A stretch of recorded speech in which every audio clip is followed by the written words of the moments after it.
ఏమైరా హరి, ఎంతవరకు వచ్చారా నీ విడాకుల పంచాయతీలో? అరే మామ, విడాకులు విడాకులు విడాకులు కాదురా.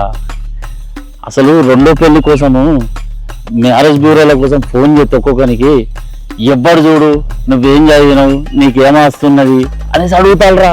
రెండో పెళ్లి ఇద్దామని ఎవ్వడు ముందుకు వస్తలేరురా. అసలు నాకు ఏం అర్థం అవుతలేదు. ఎట్లా రెండో పెళ్లి చేసుకోవాలరా?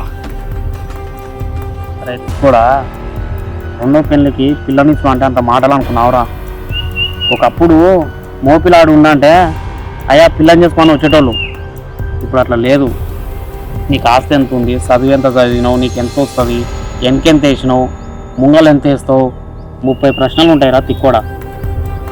ఉత్తేనే పిల్లని చేసుకున్నావు, ఈ పిల్లని ఇచ్చిపెడదాం అని అనుకున్నావు. ఉన్నది పోతుంది, ఉంచుకున్నావు అనుకున్నది పోతుంది. కాబట్టి ఆలోచన ఇయ్యి.